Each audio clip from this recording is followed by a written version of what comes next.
ಶಿಡ್ಲಘಟ್ಟ ಪೌರಾಯುಕ್ತಗೆ ಬೆದರಿಕೆ ಪ್ರಕರಣಕ್ಕೆ ಸಂಬಂಧಪಟ್ಟಂತೆ ಕೋರ್ಟ್ಗೆ ಕೈ ಮುಖಂಡ ರಾಜೀವ್ ಗೌಡ ಹಾಜರ. ಶಿಡ್ಲಘಟ್ಟ ಜೆಎಂಎಫ್ಸಿ ಕೋರ್ಟ್ಗೆ ಹಾಜರಾಗಿದ್ದಾರೆ. ವೈದ್ಯಕೀಯ ಪರೀಕ್ಷಾ ಬಳಿಕ ಜಡ್ಜ್ ಮುಂದೆ ಹಾಜರುಪಡಿಸಲಾಗಿದೆ. ಚಿಕ್ಕಬಳ್ಳಾಪುರ ಜಿಲ್ಲಾಸ್ಪತ್ರೆಯಲ್ಲಿ ಎಲ್ಲಾ ವೈದ್ಯಕೀಯ ಪರೀಕ್ಷೆಯ ನಂತರ ಈಗ ಕರ್ಕೊಂಡು ಬಂದಿದ್ದಾರೆ. ಶಿಡ್ಲಘಟ್ಟದಲ್ಲಿ ಪೊಲೀಸ್ ಬಿಗಿ ಭದ್ರತೆ ಕೂಡ ಇದೆ. ತಲೆ ಮರೆಸ್ಕೊಂಡು ಓಡಾಡ್ತಾ ಇದ್ರು. 13 ದಿನ ಆಗಿತ್ತು, ಎಲ್ಲಿ ಹೋಗಿದ್ದಾರೆ ಅಂತ ಹೇಳಿ ಕೂಡ ಗೊತ್ತಿರಲಿಲ್ಲ. ಅಂತೂ ಕೇಳ ಬಾರ್ಡರ್ನಲ್ಲಿ ಸಿಕ್ಕಿಬಿದ್ರು. ನೋಡ್ತಾ ಇರ್ಬೋದು, ವೈದ್ಯಕೀಯ ಪರೀಕ್ಷೆಯ ಬಳಿಕ ಕರ್ಕೊಂಡು ಹೋಗ್ತಾ ಇರುವಂತಹ ದೃಶ್ಯಾವಳಿಗಳನ್ನ ನೀವು ಗಮನಿಸ್ತಾ ಇದ್ದೀರಾ. ಎಲ್ಲಾ ವೈದ್ಯಕೀಯ ಪರೀಕ್ಷೆಗಳನ್ನ ಮುಗಿಸಿದ ನಂತರ ಕೋರ್ಟ್ಗೆ ಹಾಜರುಪಡಿಸಲಾಗಿದೆ. ಎಲ್ಲ ಪೊಲೀಸ್ ಬಿಗಿ ಭದ್ರತೆಯೊಂದಿಗೆ, ಪೊಲೀಸ್ ಕಣ್ಗಾವಲಿನೊಂದಿಗೆ ರಾಜೀವ್ ಗೌಡನನ್ನ ಕರೆತರಲಾಗಿದೆ. ಪೊಲೀಸರ ಅತಿಥಿ ಗೃಹದಲ್ಲಿ ಇಟ್ಟಿದ್ರು. ಯಾಕೆ ಅಂತ ಹೇಳಿದ್ರೆ, ಯಾವಾಗ ರಾಜೀವ್ ಗೌಡರನ್ನ ಹಿಡ್ಕೊಂಡು ಕರ್ಕೊಂಡು ಬಂದ್ರು, ಅವರ ಬೆಂಬಲಿಗರು ಸಾಕಷ್ಟು ಸಂಖ್ಯೆ ಒಂದು 50-60 ಕಾರುಗಳಲ್ಲಿ ಹಿಂದೆ ಮುಂದೆ ಸುತ್ತೋದಕ್ಕೆ ಶುರು ಮಾಡ್ತಾರೆ. ಪೊಲೀಸರು ಹಿಂದೆ ಮುಂದೆ ಸುತ್ತೋದಕ್ಕೆ ಶುರು ಮಾಡಿದಾಗ ಈ ಹೊರಗಡೆ ಕರ್ಕೊಂಡು ಹೋದ್ರೆ ಪ್ರಾಬ್ಲಮ್ ಆಗುತ್ತೆ ಅಂತ ಹೇಳ್ಬಿಟ್ಟು ಏನು ಪೊಲೀಸರಿಗೆ ಅಂತ ಹೇಳಿ ಅತಿಥಿ ಗೃಹವನ್ನ ಕೊಟ್ಟಿರ್ತಾರೆ. ಆ ಅತಿಥಿ ಗೃಹದಲ್ಲಿ ಅತಿಥಿಯಾಗಿ ರಾಜೀವ್ ಗೌಡರನ್ನ ಇಟ್ಟಿರ್ತಾರೆ.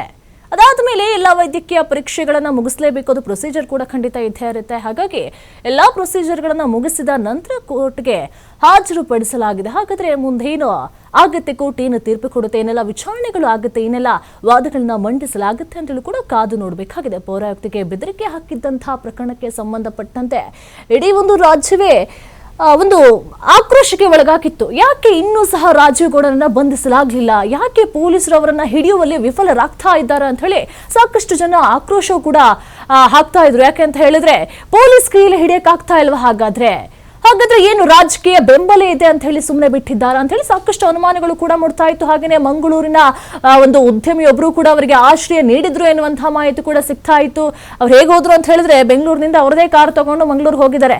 ಮಂಗಳೂರಿನಲ್ಲಿ ಒಂದು ರೈಲ್ವೆ ಸ್ಟೇಷನ್ ನಲ್ಲಿ, ಮಂಗಳೂರಿನ ಜಂಕ್ಷನ್ ರೈಲ್ವೆ ಸ್ಟೇಷನ್ ನಲ್ಲಿ ಅವ್ರು ಕಾರ್ ಬಿಟ್ಟು ಸೀದಾ ಟ್ರೈನ್ ಹೊತ್ಕೊಂಡು ಕೇರಳಕ್ಕೆ ಹೋಗಿದ್ದಾರೆ.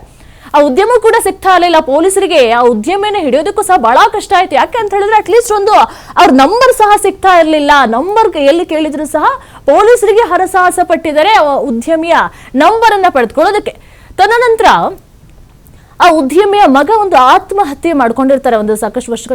ಕೆಲವೊಂದು ವರ್ಷಗಳ ಹಿಂದೆ ಉದ್ಯಮಿಯ ಮಗ ಆತ್ಮಹತ್ಯೆ ಮಾಡ್ಕೊಂಡಿರ್ತಾರೆ. ಆ ಪೊಲೀಸ್ ಸ್ಟೇಷನ್ ಅಲ್ಲಿ ಆ ಕೇಸ್ ದಾಖಲಾಗಿರುತ್ತೆ. ಪರ್ಟಿಕ್ಯುಲರ್ ಆಗಿ ಅದು ಯಾವ ಪೊಲೀಸ್ ಸ್ಟೇಷನ್ ಅಂತ ಹೇಳಿ ಗೊತ್ತಾಗ್ತಿಲ್ಲ, ಬಟ್ ಮಂಗಳೂರಿನ ಪೊಲೀಸ್ ಸ್ಟೇಷನ್ ಅಲ್ಲಿ ಆತ್ಮಹತ್ಯೆ ಕೇಸ್ ದಾಖಲಾಗಿರುತ್ತೆ. ತದನಂತರ ಪೊಲೀಸರು ಆ ಪ್ರಕರಣದ ಬಗ್ಗೆ ಮಾತನಾಡಬೇಕು ಅಂತ ಹೇಳಿ ಆ ಪೊಲೀಸ್ ಸ್ಟೇಷನ್ ಇಂದ ಕಾಲ್ ಮಾಡಿದಾಗ ಆ ಉದ್ಯಮಿಯ ನಂಬರ್ ಸಿಕ್ಕಿದೆ. ತದನಂತರ ಒಂದೊಂದೇ ವಿಚಾರಗಳು ಆಚೆ ಬಂದು ಅವರು ರೈಲಲ್ಲಿ ಬೇರೆ ರಾಜ್ಯಕ್ಕೆ ಪ್ರಯಾಣವನ್ನು ಬೆಳೆಸ್ತಾ ಇದ್ದಾರೆ, ಕೇರಳಕ್ಕೆ ಹೋಗ್ತಾ ಇದ್ದಾರೆ ಎನ್ನುವಂತಹ ಮಾಹಿತಿ ಸಿಕ್ಕಿದ ತಕ್ಷಣ ಇವರನ್ನ ಬಂಧಿಸಲಾಗಿದೆ. ಬಂಧಿಸಿ ಕರ್ಕೊಂಡು ಬಂದು ಒಂದು ಪೊಲೀಸ್ ಸ್ಟೇಷನ್ ಒಂದು ಅತಿಥಿ ಗೃಹದಲ್ಲಿ ಇಟ್ಟಿರ್ತಾರೆ. ಅಲ್ಲಿ ಕಿಟಕಿಯಲ್ಲಿ ಸಹ ನೋಡ್ತಾ ಇರ್ತಾರೆ ಅವರು ಎಷ್ಟು ಜನ ಮಾಧ್ಯಮದವರು ಬಂದಿದ್ದಾರೆ, ಯಾರೆಲ್ಲ ಬಂದಿದ್ದಾರೆ ಅಂತ ಹೇಳಿ ಕೂಡ ಅವರು ಗಮನಿಸ್ತಾ ಇರ್ತಾರೆ ರಾಜೀವ್ ಗೌಡ ಅವರು. ಕೊನೆಯದಾಗಂತೂ ಈಗ ವೈದ್ಯಕೀಯ ಪರೀಕ್ಷೆಗಳನ್ನೆಲ್ಲ ಮುಗಿಸ್ಕೊಂಡು ಈಗ ಕೋರ್ಟ್ಗೆ ಹಾಜರುಪಡಿಸಲಾಗಿದೆ. ವೈದ್ಯಕೀಯ ಪರೀಕ್ಷೆಯ ಬಳಿಕ ಜಡ್ಜ್ ಮುಂದೆ ಹಾಜರು. ಚಿಕ್ಕಬಳ್ಳಾಪುರ ಜಿಲ್ಲಾಸ್ಪತ್ರೆಯಲ್ಲಿ ವೈದ್ಯಕೀಯ ಪರೀಕ್ಷೆ ಕೂಡ ನಡೆಸಲಾಗಿದೆ. ಶಿಡ್ಲಘಟ್ಟದಲ್ಲಿ ಪೊಲೀಸ್ ಬಿಗಿ ಭದ್ರತೆ ಇದೆ, ಪೊಲೀಸ್ನ ಸರ್ಪಗಾವಲು ಇದೆ.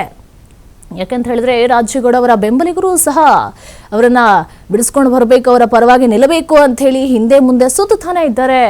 ಈಗ ಎಲ್ಲ ಪೊಲೀಸ್ ಬಿಗಿ ಭದ್ರತೆಯೊಂದಿಗೆ ಹಾಗೇನೆ ಎಲ್ಲ ವೈದ್ಯಕೀಯ ಪರೀಕ್ಷೆಗಳೊಂದಿಗೆ ಅವರನ್ನ ಕೋರ್ಟ್ಗೆ ಹಾಜರುಪಡಿಸಲಾಗಿದೆ.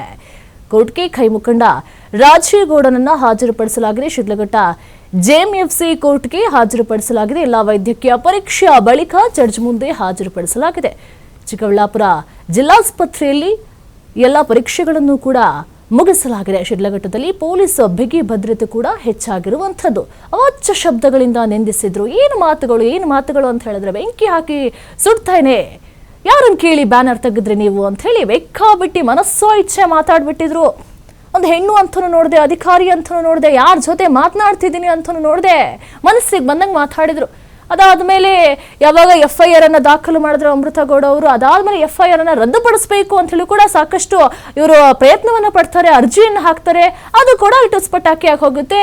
ಯಾವುದೇ ಅರ್ಜಿ ಕೂಡ ಅವರಿಗೆ ಸಿಗುವುದಿಲ್ಲ, ತಿರಸ್ಕಾರ ಆಗಿ ಹೋಗುತ್ತೆ. ತದನಂತರ ಅವರು ಗೊತ್ತಾಯ್ತು ಅವರಿಗೆ ಇನ್ನ ನನ್ನನ್ನು ಬಿಡೋದಿಲ್ಲ ಅಂತ ಹೇಳಿ. ಅದಾದ ಮೇಲೆ ಅವರು ತಲೆ ಮರೆಸ್ಕೊಂಡು ಹೋಗ್ತಾರೆ. ಎಲ್ಲಿ ಹೋಗ್ತಾರೆ? ಸಿಕ್ಕೇ ಸಿಗ್ತಾರೆ. ಎಷ್ಟು ದಿನ ಅಂತ ಹೇಳಿ ತಲೆ ಮರೆಸ್ಕೊಂಡಿರೋದಕ್ಕಾಗುತ್ತೆ? ಇಲ್ಲೇ ಇರ್ತಾರೆ ಅಂತ ಹೇಳಿ ಗೃಹ ಸಚಿವರು ಕೂಡ ಒಂದು ಹೇಳಿಕೆಯನ್ನ ಕೊಡ್ತಾರೆ. ಎಲ್ಲಿ ಹೋದ್ರು ಕೂಡ ಬಂದೇ ಬರಬೇಕು, ಹುಡುಕ್ತೀವಿ, ಎಲ್ಲಿದ್ರು ಕೂಡ ಕರ್ಕೊಂಡು ಬರ್ತೀವಿ ಅಂತ ಹೇಳಿ ಗೃಹ ಸಚಿವರು ಕೂಡ ಒಂದು ಹೇಳಿಕೆಯನ್ನ ಕೊಡ್ತಾರೆ.